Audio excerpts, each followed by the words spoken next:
내 마음을 가득 채운 주 향한 찬양과 사랑 어떻게 표현할 수 있나.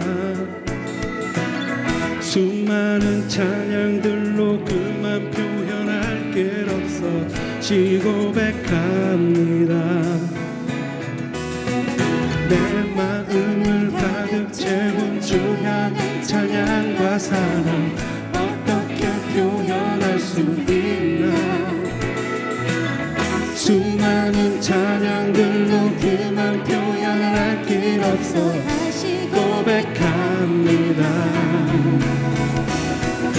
주 사랑해요.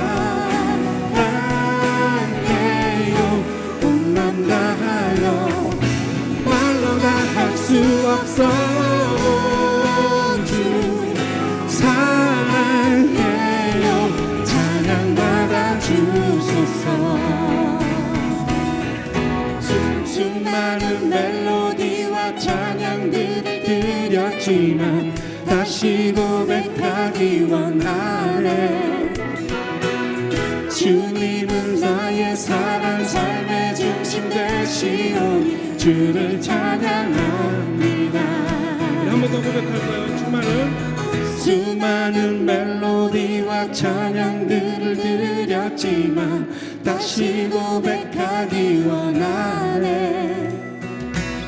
주님은 나의 사랑 삶의 중심 되시오. 주를 찬양합니다. 주 사랑해요. 주 사랑해요.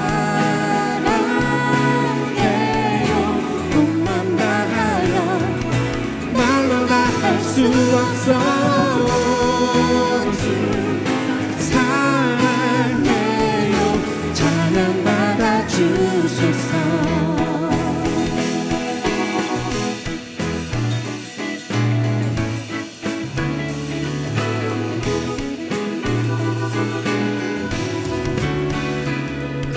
주님 사랑 다시 고백하는 새는 주신 감사해요. 주님 사랑 다시 고백하는 찬양 주신 감사해요. 주님 사랑 다시 고백하는 새는 주신 감사해요. 주님 사랑 다시 고백하는 찬양 주신 감사해요. 주 사랑해요. 온맘 다하여 말로 다 할 수 없어. 주 사랑해요. 찬양받아 주소서. 주 사랑해요. 온맘 다하여 말로 다 할 수 없어. 주 사랑해요. 찬양받아 주소서.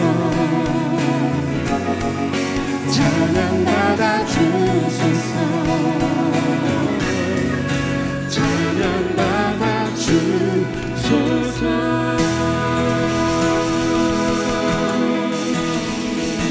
주님의 사랑이 나의 온 마음을 가득 채웁니다.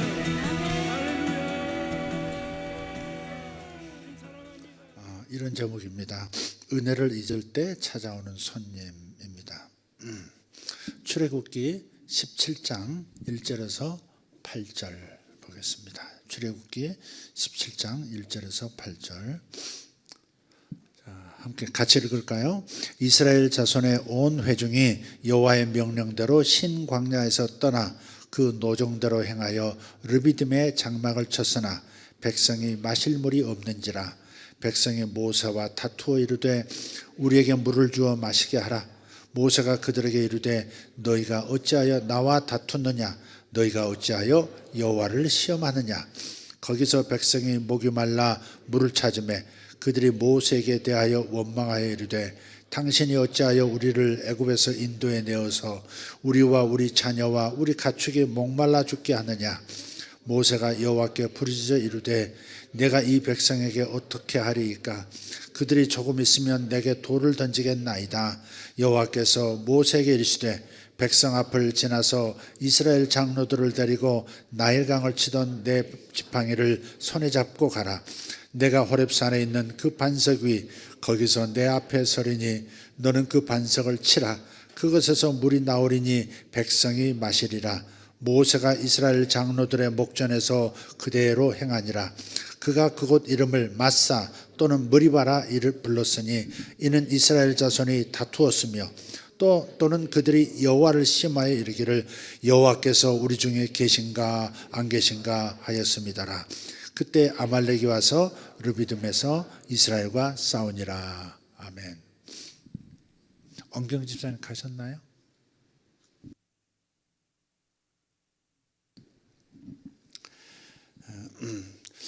제가 몇 년 전에 요르단을 방문했을 때 이 느보산이라는 곳에 갔습니다. 느보산이 어딘지 아시죠? 모세가 마지막 죽어서 그 산 느보산에 올라서 거기서 죽었죠. 그 느보산에서 그 사해 바다, 이스라엘의 그 사해 바다 건너편에 보이는 이스라엘 땅을 보았습니다. 긴 구릉지대에 자리 잡은 천년고도 예루살렘도 거기서 보이더군요. 그런데 그게 이제 그 제가 서 있는 곳 앞이 모압 평야예요. 사해 바다가 있는데 사해 바다 이쪽 편은 이제 요르단 땅이고요. 옛날로만 모압 땅입니다. 그래서 모압 평야가 있고요. 그 느보산 아래로 펼쳐진 모압 평야, 그다음 사해 바다, 그리고 저 멀리 보는 이스라엘 땅과 예루살렘이 이제 보이는 겁니다. 그래서 모세가 느보산에 올랐을 때 그 가나안 땅을 바라보면서 무슨 생각을 했을까? 모압 평야에서 이스라엘 백성들이 40년 동안 광야 생활하다가 드디어 가나안 땅을 눈앞에 두고 어떤 심정이 되었을까? 저도 그때 그 사람들 심정처럼 설레는 마음이 생기더라고요. 그 수천 년간 누적된 시간들 아닙니까? 이스라엘 사람들이 광야를 40년 헤매다가 드디어 가나안 땅, 약속의 땅에 왔을 때 거기에 그들이 그쪽에서 기억시켜 놓았던 그런 기억의 편린들이 제게 다가오는 것 같았어요. 마치 결혼을 앞둔 신랑의 마음 같다고 할까, 아니면 군대에 전역을 앞둔 남자의 마음 같다고나 할까, 새해를 며칠 앞둔 어떤 사람들의 심정 같다고나 할까, 아마 그런 심정이었을 것이다, 그런 생각을 합니다. 그런데 모세는 바로 이곳에서 이스라엘 백성들에게 기억하라 하는 말을 여러 차례 합니다. 잊지 말아라 하는 말도 반복합니다. 신명기 25장 17절 19절입니다. 한번 읽어볼게요.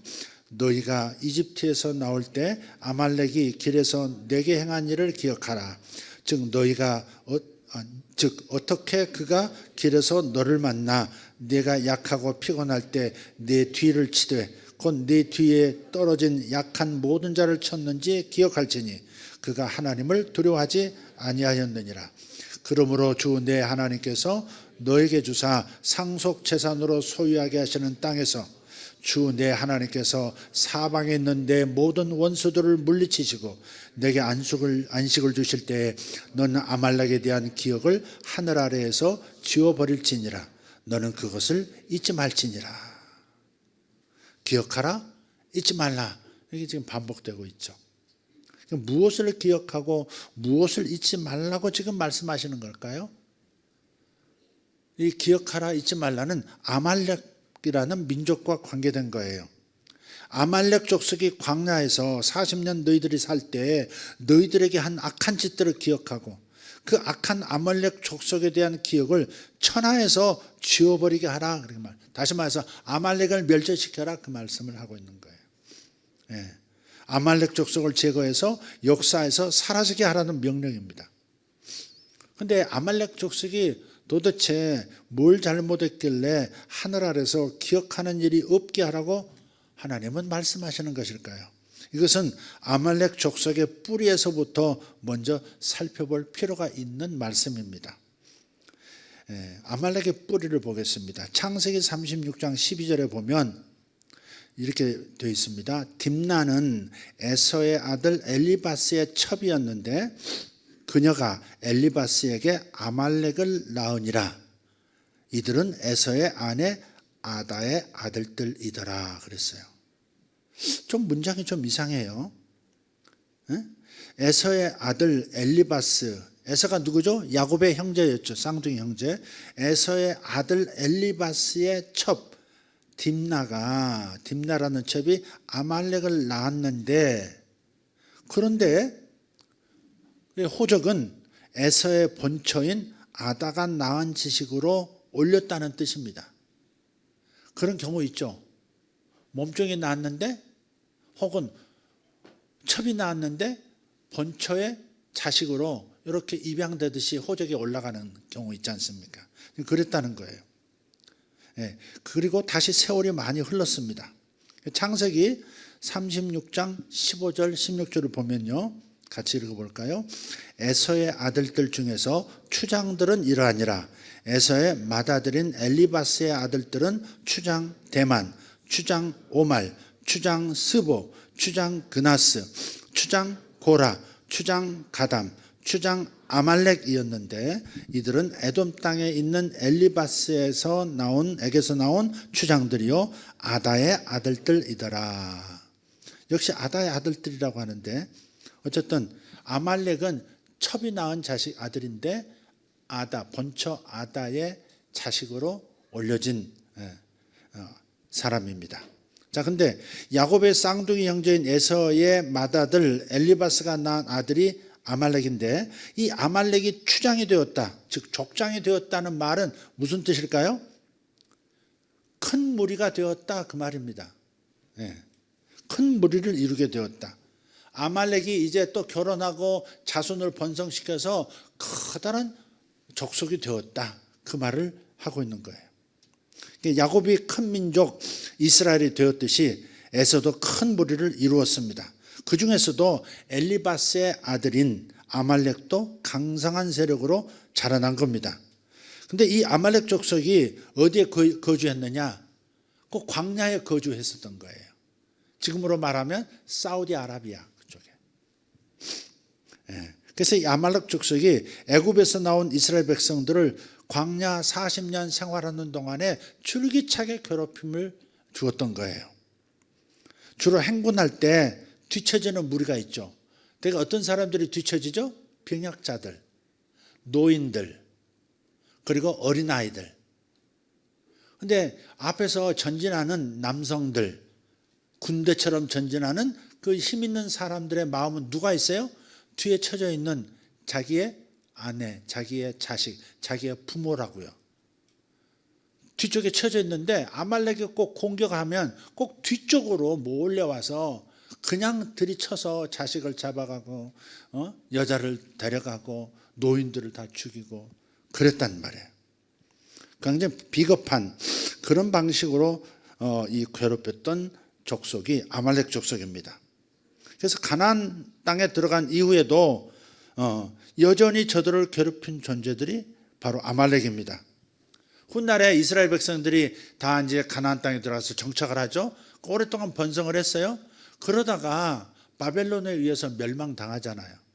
그리고 포로로 다 남은 사람들은 바벨론으로 잡혀갔고, 그 포로로 잡아갔던 바벨론이라고 하는 제국이 페르시아 제국에 의해서 멸망당하고요. 그런데 그 페르시아 제국의 치하에서 오랫동안 포로로 잡혀갔던 이스라엘 백성이 연이어서 포로 생활을 합니다. 거기서 살아요. 소수민족으로 남아서 삽니다. 그때에 페르시아에서 유대인들 말살 계획을 세웠던 하만이라는 남자가 있죠. 어디 나오죠? 에스더서에 나오죠. 불임절의 원인자. 그 하만이 유대인들을 다 죽이려고 그랬단 말이에요. 장대에 달려고 했었죠. 근데 그 하만이 바로 아말렉의 후손이었습니다. 하만의 조상이 아말렉이었던 거예요. 그러니까 광야 때에도 괴롭힌 자가 아말렉이었다면 아말렉의 후손인 또 아말렉의 후손 하만이 또 저 포로로 잡혀가 있는 이스라엘 백성들을 유대인들을 다 멸절시키려고 하는 계획까지 세웠던 참으로 역사 속에서 끝없이 이스라엘을 괴롭히던 존재가 바로 아말렉이었다. 자, 그렇다면 생각해 봅시다. 이 말씀을 읽을 때 오늘날 우리에게 아말렉은 어떤 존재일까요? 항상 우리로 돌아와야 되겠죠.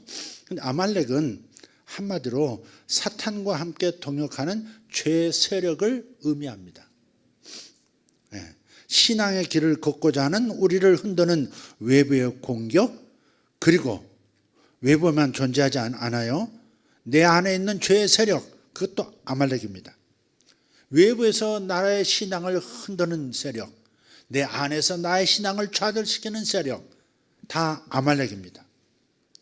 예수님을 믿기 전에는 사실 우리가 하나님을 대적하는 아말렉과도 같았습니다. 나와 아말렉은 같은 편이 되어서 함께 악을 도모했었어요. 그러나 예수님을 믿고 하나님의 백성이 되었기 때문에 이제는 아말렉과 같은 길을 걸어갈 수가 없게 됐습니다. 전에는 아말렉과 함께 했다면 이제는 아말렉과 맞서 싸우는 입장이 바로 우리의 입장입니다. 에서의 후손인 아말렉은 죄악의 길을 버리고 하나님의 길을 걸어가려는 우리를 가만히 내버려 두지 않습니다. 어떻게 하든지 우리를 흔들어서 하나님과의 관계를 깨뜨리려고 합니다. 내 삶을 흔들면 하나님의 관계가 흔들리거든요. 내 자식이 갑자기 다치거나 내 자식이 갑자기 깊은 아픔에 빠지거나 하면 그 흔들림이 하나님과의 관계도 흔들어 버리거든요. 재정이 흔들릴 때 하나님과의 관계도 흔들리거든요. 그게 인간의 연약성이고 인간 자기중심적으로 사는 인간의 그 부족한 부분입니다. 그래서 어떻게든 온갖 전략을 세워서 우리를 끊임없이 공격하고 우리가 걸어가는 이 믿음의 길을 중단시키려고 하는 겁니다. 이처럼 아말렉은 우리 믿음을 뒤흔드는 존재이고요.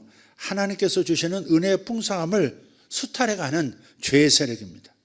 한마디로 우리 속에 있는 죄악의 세력의 중추, 그게 아말렉이다, 그렇게 생각하면서 구약을 읽으면 되겠습니다. 자, 그런데 아말렉이 이스라엘을 괴롭히고 노략하던 구약의 상황을 한번 자세히 살펴보면요, 우리의 아말렉이 언제 어떻게 우리를 공격하고 그래서 하나님께 받은 은혜를 뺏어가는지가 밝혀져요. 다시 구약으로 돌아가서 아말렉은 이스라엘이 하나님께서 베푸셨던 은혜를 잊고 있을 때 공격해 들어왔습니다. 이게 중요한 포인트입니다. 아말렉은 초청받지 않아도 찾아오는 불청객과 같은 존재예요. 나의 의지와 상관없이 내 동의도 구하지 않고 불쑥 내 삶에 찾아듭니다. 그래서 우리는 아말렉과 자주 마주칩니다. 나도 모르게 모난 성격을 드러내고요, 거친 말과 행동으로 다른 사람에게 쉽게 상처를 줍니다. 이렇게 살지 않겠노라고 수없이 결단도 해보지만 늘 제자리를 반복해서 맴도는 겁니다. 그런 자신을 보고 실망해서 때로는 난 구제불능이야, 그리고 스스로 정죄하고 낙담하기도 합니다. 이 모두가 다 내 안에 아말렉입니다. 본문을 다시 한번 보겠습니다. 8절을 보면 그때에 아말렉이 와서 르비딤에서 이스라엘과 싸우니라 그랬어요. 모세는 이스라엘 백성들에게 그때를 주목하라고. 아침에 그때가 뭐라고 그랬죠? 그러고 나서입니다.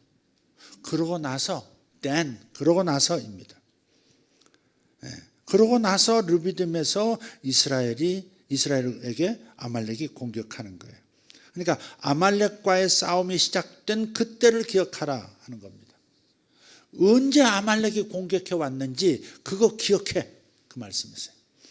그때 르비딤에서 무슨 일이 일어났었습니까? 그게 오늘 읽었던 본문 17장 1절에서 4절의 말씀입니다. 다시 한번 읽어볼게요. 제가 이번에는 읽겠습니다. 이스라엘 자손 온 회중이 주의 명령에 따라 신광야에서 떠나 자기들의 여정대로 이동하여 르비딤에 장막을 쳤으나 백성이 마실 물이 없었습니다. 백성이 모세와 다투며 이르되 우리에게 물을 주어 우리가 마시게 하라 하니 모세가 그들에게 이르되 너희가 어찌하여 나와 다투느냐. 이렇게 문맥을 보면 백성이 그냥 물 줘서 우리가 마시게 좀 해라 이렇게 말을 한 것뿐인 것 같은데 모세는 말하기를 왜 나와 다투려고 하느냐 말한 걸 보면 곱게 말한 게 아닌 거예요. 곱게 말한 게 아니에요. 심지어 모세가 뭐라고 하냐면 너희가 어찌하여 주를 시험하느냐 하니라 그랬어요. 그러니까 거기서 백성이 목말라 물을 찾으며 백성이 모세에게 불평하여 이르되 어찌하여 당신이 어떻게 우리를 이집트에서 데리고 올라와 우리와 우리 자식들과 우리 가축에 목말라 죽게 하느냐 그렇게 말을 예쁘지 않게 하는 거예요. 불평하면서 원망하면서 곧 뭐 돌로 칠 것처럼 말을 하는 겁니다. 그래서 모세가 기도합니다. 4절 모세가 주께 부르짖어 이르되 내가 이 백성에게 무엇을 하리까 그들이 곧 내게 돌을 던지려 하나이다. 그러니까 마실 물 때문에 지금 반역까지 일어나게 생긴 상황인 겁니다. 자, 그럴 때 17장 7절 그가 그곳의 이름을 마사와 무리바라 하였으니 그 까닭은 이스라엘 자손의 다툼 때문이요 또한 그들이 주를 시험하여 이르기를 주께서 우리 가운데 계신가 아니 계신가 하였기 때문이더라. 그러니까 이 마사하고 무리바라는 이름을 붙였어요. 그 장소 그 물 때문에 다툼이 일어났던 장소가 마사면서 무리바예요. 마사는 시험을 뜻해요. 무리바는 불신, 의심을 말해요. 그러니까 기적의 현장이라 할지라도 물이 솟아나오는 반석에서 물이 터져나오는 기적의 현장이라 할지라도 언제든지 다툼과 불신, 시험의 장소로 변할 수 있다 그런 뜻입니다. 왜? 광야에서 기적이 일상이었거든요. 사실은 만나가 하늘에서 비처럼 내리고 그때는 고기를 먹고 싶다면 고깃대가 사람 키만큼 높이 쌓이고 그러는 기적의 일상이었어요. 반석에서 그냥 멀쩡한 바위산에서 물이 터져 나오기도 하는 일이 항상 있었어요. 광야에서 기적의 일상이었습니다. 그래서 르비딤 이전에 이미 똑같은 기적을 경험했었거든요. 예전에 목이 마를 때 하나님께서 모세를 통해서 마실 물을 공급해 준 적이 있거든요. 마라라는 그 독성 있는 쓴물이 있었던 거예요. 백성들이 그거 먹다가 큰일 날 뻔했거든요. 그래서 그때 또 불평을 하고 난리가 났었죠.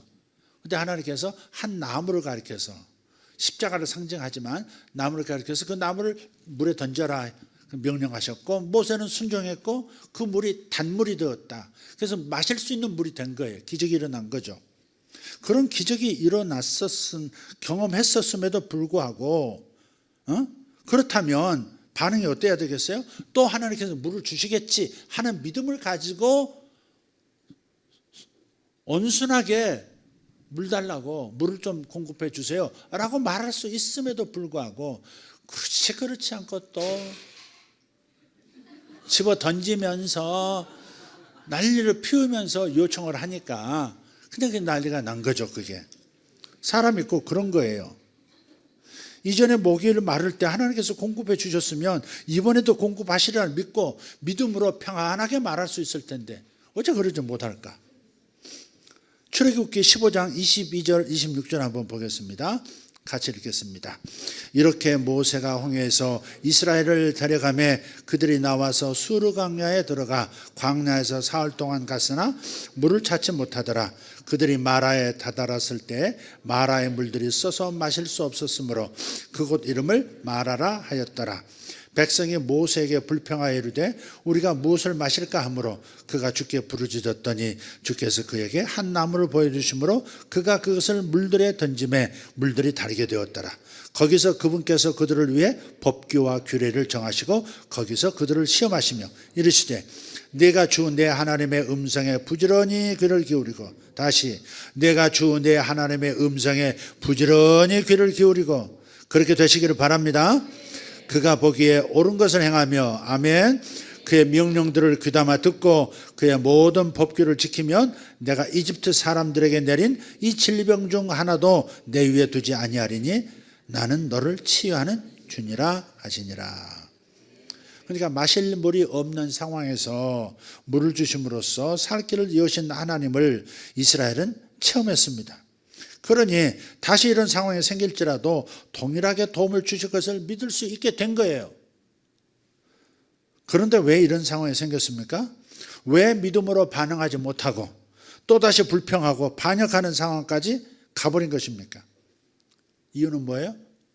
하나님의 은혜를 망각해서 그런 거예요. 하나님이 주셨던 은혜를 망각하면 그러면 자기가 나오는 거예요. 자기는 항상 있어요. 못된 자아는 항상 있어요. 그런데 이 자아가 언제 제압이 되느냐면 하나님의 은혜를 기억하고 감사하며 살고 있을 때 꽁꽁 묶인 포로처럼 자아가 다스려지고 있는 거예요. 그런데 은혜를 기억하지 못하고 감사한 상태에서 벗어나면 이탈하면 이놈이 일어나는 거예요. 기적이 일상이 되니까 이것을 당연하게 여긴 겁니다. 근데 생각해 보면 이 세상에 당연한 것이 어디 있습니까? 당연한 거 없습니다. 부모는 당연히 나를 잘 키워야지. 당연한 게 어디 있습니까? 부모는 항상 나를 만족시켜야지. 당연한 게 어디 있습니까? 국가는 항상 나를 먹여야지. 당연한 게 어디 있습니까? 그렇게 살아서는 안 됩니다. 당연한 것이 없어요. 그 은혜를 망각하면 나타나는 현상이 있어요. 은혜를 이제 하나님이 이런 은혜를 주셨었지. 그때 하나님이 이렇게 역사하셨지. 하나님 그때 나를 구해 주셨었지. 그때 하나님이 나를 고쳐 주셨었지. 그때 하나님이 나를 밀어 주셨었지. 그때 하나님이 내가 위기 때 나를 건져 주셨고 나를 수치해서 건져 주셨지.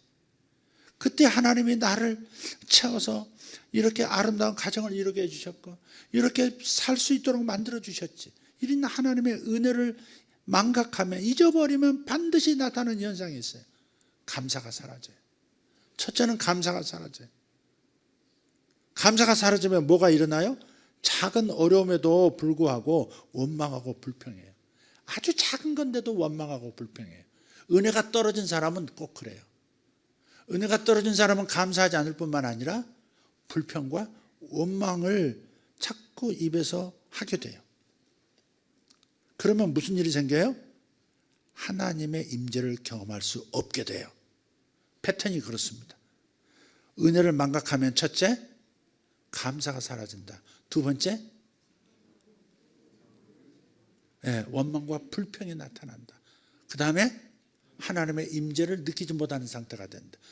하나님이 계신가 안 계신가? 하나님이 진짜 계셔?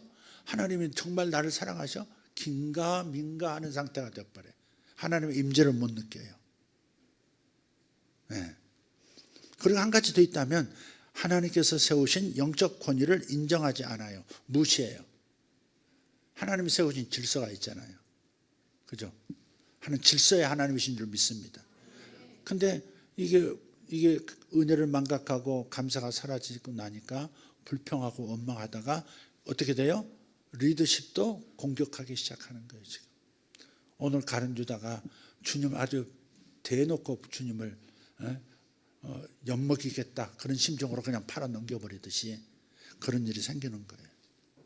그러니까 결국 이러한 태도는 하나님을 향한 도전이 되는 거예요. 그래서 왜 하나님을 시험하느냐 그런 거예요. 모세가 왜 나와 다투느냐 그래 놓고 그 다음은 왜 하나님을 시험하느냐 그렇게 나온 거예요. 그러니까 리더에게 그렇게 하는 것은 곧 하나님을 시험하는 것과 같다 하는 겁니다. 하나님을 향한 도전이 되는 거예요. 그리고 바로 그때에 17장 8절 아말렉의 공격을 받게 됩니다. 17장 8절 보면 그때에 싸우니라. 그때에 싸우니라. 이렇게 되는 거예요. 왜 아말렉이 공격하느냐? 왜 갑자기 내 삶에서 아말렉의 세력이 들이닥쳐서 내 삶을 이렇게 뒤흔드느냐? 원인은 어디 있어요? 첫 번째 원인은 은혜를 망각했기 때문에. 그래서 감사가 사라졌고 원망과 불평이 일상이 되고 그러다 보니 하나님이 계신가 안 계신가 하나님의 임재에 대한 확신도 없어지고 그러다가 그냥 그 틈으로 사탄 마귀가 들이쳐서 역사해 버리는 거예요. 요거 아주 공식인데요. 사실은 공식입니다. 틈 내준다는 게 공식인데 자주 말씀드렸는데도 요 어떻게 해서 여기까지 왔지를 빨리 객관화를 못 시키는 것 같아요. 왜 내 마음에 이렇게 불평이 이렇게, 왜 마음에 이렇게 원망이, 왜 내 마음에 하나님의 임재도 안 느껴지고 하나님이 왜 이러지? 왜 그렇게 됐는지를 그렇게 얘기하는데도 자꾸 잊어버려. 빨리 어디로 돌아가야 돼요? 내가 은혜를 망각했구나. 내가 하나님께 받은 은혜를 망각했구나. 그래서 감사를 놓쳤구나. 그렇게 생각하셔야 돼요. 그래서 우리가 삶에 나타나는 아말렉의 공격을 사전에 막으려면 역으로 생각하면 어떻게 할까요? 어떻게 하면 될까요?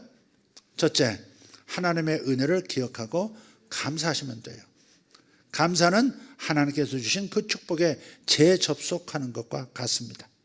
두 번째는 주변 사람들의 은혜를 기억하고 감사하셔야 합니다. 감사하셔야 돼요. 저도 오늘 오후에 하나님께서 몇몇 분 또 떠올려 주시더라고요. 감사를 안 하고 있더라고요. 또 그전에 감사를 자꾸 했는데 감사를 또 놓쳤더라고요. 감사는 표현해야 합니다. 표현하셔야 돼요. 말로 표현하시고 몸짓 언어로 표현하시고 여러 가지 형태로 감사를 표현하셔야 돼요. 저도 가만히 보면 언제 집안에 좀 불편함이 생기느냐, 아내의 고마움을 망각할 때 그러더라고요. 두 사람 사이에 싸늘한 게 뭐가 생길 때는 그때는 왜 저래? 기분 나빠? 이렇게 생각하는데 사실은 그 전 단계를 생각해야 된다고요. 그 전 단계 뭐야? 아내에 대한 고마움을 놓쳤을 때. 그럴 때 어느 사람인가 사탄이 쓱 들어와서 이상한 불평거리를 떠올리게 만들고 저쪽에도 또 역사가 저쪽에도 뭔가 불평거리가 떠오르게 만들었다는 사실을 우리는 서로 잘 알잖아. 뭐가 다 그분이 오셨구나. 그분이 오셨네. 그분이 강림하셨네. 우리는 알잖아. 근데 그때 빨리 생각해야 되는 거야. 땡큐를 안 했구나. 은혜를 잊었구나. 생각해 보면 우리 성도들은 다 이구동성으로 박수치며 맞다고 그럴걸? 사모님이 계시니까 목사 노릇 한다고 다 그럴걸? 사모님 없었으면 안 꼽는 찐빵이라고 분명히 그럴 거야. 나도 압니다. 나도 하는데 그 고마움을 잊어버릴 때가 있어요. 여지없어요. 그러면 그 다음에는 뭔가가 이렇게 스물스물 또 옛 것들이 이렇게 그분이 강림하셔서 뿌리기 시작한다고. 가라지를 뿌리기 시작하고. 우리 집만 그럴까요? 그쪽 집은 안 그래요? 그래요. 생각해 보세요. 그 아내가 없었으면, 그 남편 없었으면, 남편 하나님이 데려가시면 어떨 것 같아? 안 돼요. 그런 분 누구예요? 손 들어봐. 그래. 근데 하필이면 저 주성 집사님이 안 계시네. 맨 먼저 안 돼요. 그런 걸 들었어야 되는데. 근데 그렇게만 하지 말고 고맙다고. 은혜를 잊지 않는 어떤 표현이 있잖아요. 그게 좀 필요한 것 같아요. 상시로 해야 돼요. 상시로. 하나님께도 상시 감사해야 되지만 근데 주변 사람들 특히 가족에게 상시 감사가 있어야 틈을 탈 수가 없는 거예요. 톨스토이의 어떤 짧은 글들이 있는데 거기 보면 바보 이반인가가 나와요. 바보 이반인가가 나와요. 근데 이 마귀가 그 사람한테 불평을 입에 넣어주려고 온갖 일을 일으키는데도요, 이반은 시험에 빠지지 않는 거예요. 나중에 결론 보니까 감사하는 사람인 거예요. 감사를 하니까 사단이 틈을 못 찾는 거야. 아말렉은 우리가 은혜를 잊을 때 찾아와요. 저한테 감사할 일이 없어도 찾아내보세요. 조금이라도 짜보세요. 깨 기름 짜듯이 한번 좀 짜봐. 고소한 기름이 나올 때까지. 그러면 시험에 들지 않아요. 목자에 대해서 짜내서라도 고마운 거 생각해내요. 목원들에 대해서, 교회에 대해서 감사할 때 시험에 들지 않습니다. 아말렉이 공격할 수 없습니다. 우리는 망할 수가 없는 거예요. 그래서 연말은 감사할 일을 기억해내야 하는 시간이라고 믿습니다. 또 연초 역시 감사함으로 하나님의 임재의 궁정에 들어가는 훈련을 해야 하는 그런 시간이라고 믿습니다. 감사하십시오. 끊임없이 감사하십시오. 적들이 틈타지 못할 것입니다. 할렐루야. 한번 생각해 보세요. 교회에서 우리 아들이 손가락 다쳤어. 그러면 시험 들 수 있어요, 없어요? 시험 들 수 있습니다, 여러분. 시험 들 수 있습니다. 교회에서 왜 우리 애가 다쳐야 되냐? 조 집사님 얘기하는 거 아니에요? 그럴 수 있다. 이제 사례가 한 건이 왔기 때문에 그 작은 일에도 시험이 들 수 있어요. 하나님에 대한 시험도 들 수 있고요. 근데 그 시험이라는 게 보통 그때 그 일 때문만에 마음에 시험이 오는 게 아니에요. 누적된 다른 모든 것들이 하나로 모아져서 그 일 하나에 딱 얹혀지는 거예요. 그러니까 그렇게 심각한 일처럼 받아들이고 심각한 느낌을 가지고 괴롭게 받아들이는 거예요. 가면 보면 그것 때문에 그런 게 아니에요. 집에서 굉장히 힘들었던 그 일 때문에 교회에서 누구하고 살짝 조금 인사 안 받네 이런 거 하나 때문에 그 집에서 일어났다는 그 스트레스가 거기에 얹혀져 가지고 저 인간이 이렇게 되는 거예요. 그게 저 인간하고 같은 지붕 아래서 예배드릴 수 없다. 이렇게 생길 수 있는 거예요. 그게 미리 예방수단 놓는 거예요. 백신. 그럴 수 있습니다. 큰 일 때문에 시험도 나요. 작은 일 때문인데 그 작은 일이라는 것이 사실은 누적된 다른 일들의 총합이라는 것이죠. 그걸 우리가 눈치채고 우리가 말하는 거 조심해야 되는 거죠. 이스라엘 백성이 단지 물 없어서 그랬을까? 광야에서 계속 몇 날 며칠 떼약볕 아래서요. 그늘 하나 없는 곳에서 계속 행군해 보십시오. 애들은 울지, 닭들은 또 도망가지, 속끼리 부딪혀가지고 네 집 소가 내 집 소 찔러가지고 죽는다 그러지. 그게 광야 생활이었거든요. 근데 그게 물 없다 지금 그거 하나에 다 얹혀져 가지고 막 그렇게 반역이 일어나듯이 일어나는 거거든요. 그래서 우리가 지혜가 있어야 되겠습니다. 미리부터 약 쳐야 합니다. 은혜를 잊지 않는 약을 쳐야 합니다. 오늘 생각하십시오. 기도하면서 무작정 기도하지 마시고 누구에게 내가 감사를 그 은혜를 잊었구나. 아버님께 내가 감사드려야 되겠다. 감사 전화해야 되겠다. 어머니에게 고맙다고 감사했다고 전화해야 되겠구나. 내 큰아이에게 내가 고맙다고 참아줘서 고맙다고 얘기해야 되겠구나. 그런 생각하시면서 마음에 이렇게 숙제들을 꼽으시면서 누구에게 받은 은혜를 내가 잊었구나. 누구에게 사랑 표현을 안 했구나. 누구에게 땡큐를 안 했구나. 이거 꼽으시면서 하기로 결심하시면서 기도하시기를 축복합니다.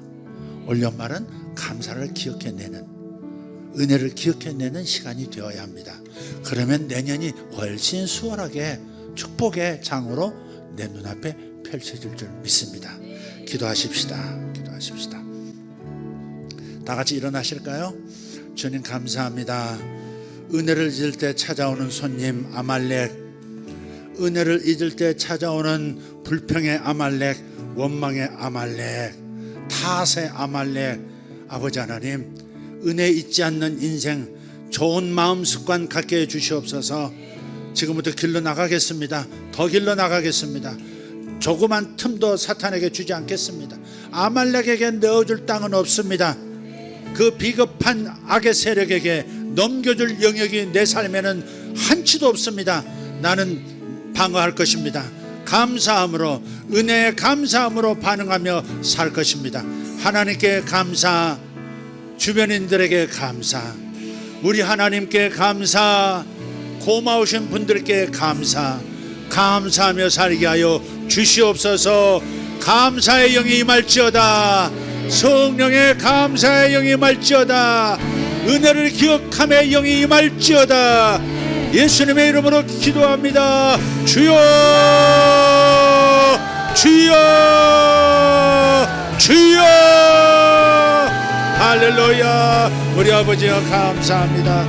살아계신 하나님, 오늘도 하나님 다시 한번 감사에 대하여 하나님 우리에게 명하시니 감사합니다. 저에게 명하시니 감사합니다. 정말 고마운 사람들, 고마운 사람들, 참으로 고마운 사람들, 참으로 고마운 사람들. 주여 감사합니다. 주님 감사합니다. 주여 감사합니다. 살아계신 우리 하나님 감사합니다. 영원하신 우리 아버지 하나님 감사합니다. 영원하신 우리 아버지 하나님 감사합니다. 할렐루야. 주여 감사합니다. 주님 감사합니다. 아멘, 아멘, 아멘, 아멘.